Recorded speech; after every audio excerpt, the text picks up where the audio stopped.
আসসালামু আলাইকুম বন্ধুরা, আশা করি সকলেই ভালো আছেন। খুব গুরুত্বপূর্ণ একটি খবর অনলাইন একটি পত্রিকায় প্রকাশ পেয়েছে। এই খবরটি আমি আপনাদেরকে পড়ে শোনাতে যাচ্ছি। আপনারা একটু মনোযোগ দিয়ে শুনুন। খবরটি হেডলাইনে কি লিখেছে আমি সেটা আগে আপনাদেরকে বলে দিচ্ছি। ধ্যানে মোদি, ধ্যানে মোদি ৪৫ ঘন্টা বলবেন না কথা। কি বুঝলেন?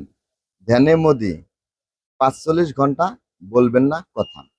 আসুন দেখি ভিতরে কি লিখেছে, আমি আপনাদেরকে পড়ে শোনাচ্ছি, একটু মনোযোগ দিয়ে শুনুন। ভারতে লোকসভা নির্বাচনের শেষ ধাপের আগে ভারতে লোকসভা নির্বাচনের শেষ ধাপের আগে কন্যাকুমারীর বিবেকানন্দ রকে ধ্যানে বসেছেন দেশটির প্রধানমন্ত্রী নরেন্দ্র মোদী। ১৩১ বছর আগে এই স্থানেই বসে ধ্যান করেছিলেন নরেন্দ্র মোদীর দত্ত অর্থাৎ স্বামী বিবেকানন্দ। ১৩১ বছর আগে বিবেকানন্দ ধ্যান করেছিলেন। বৃহস্পতিবার তিরু আনন্দপুরমের ভগবতী আম্মান মন্দিরে পূজা সেরে সেই স্থানে ধ্যানে বসেছেন মোদি। ধ্যান চলাকালীন ৪৫ ঘন্টা কারোর সঙ্গে কথা বলবেন না তিনি। মৌন ব্রত করবেন সেখানে বা পালন করবেন। এই ৪৫ ঘন্টা শুধু তরল খাবার খাবেন। এমনকি এই ধ্যানের জায়গা থেকে উঠবেনও না তিনি। মানে ওই ধ্যানের জায়গা থেকে ৪৫ ঘন্টার মধ্যে তিনি উঠবেন না।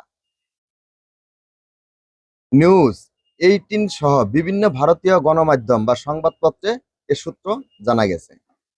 সংবাদ মাধ্যমগুলোর প্রতিবেদন জানিয়েছে শনিবার ১ জুন সন্ধ্যায় সপ্তম তথা শেষ দফার ভোট পর্ব শেষ হলেই ধ্যান কক্ষ থেকে বের হবেন নরেন্দ্র মোদী। ভারতের সংবাদ সংস্থা এএনআই এর এক্স হ্যান্ডেলে মোদির ধ্যানের ভিডিও পোস্ট করা হয়েছে। সেখানে দেখা যাচ্ছে স্বামী বিবেকানন্দের মূর্তির সামনে বসে ধ্যান করছেন মোদী। তার পরনে পেরুয়া বসন, হাতে রুদ্রাক্ষের মালা। অবশ্য এই প্রথম নয়, এর আগে দুবার লোকসভা নির্বাচনের প্রচার শেষে অত্যাধিক সফরে বেরিয়েছিলেন নরেন্দ্র মোদী। ২০১৯ সালের লোকসভা ভোটের প্রচার শেষে প্রধানমন্ত্রী মোদী গিয়েছিলেন কেদারনাথে। কোথায় গিয়েছিলেন? কেদারনাথে। কবে? ২০১৯ সালে। সেখানে ধ্যানমগ্ন হয়েছিলেন। এবার কেন কন্যাকুমারীর বিবেকানন্দ রক বেছে নিয়েছেন মোদী?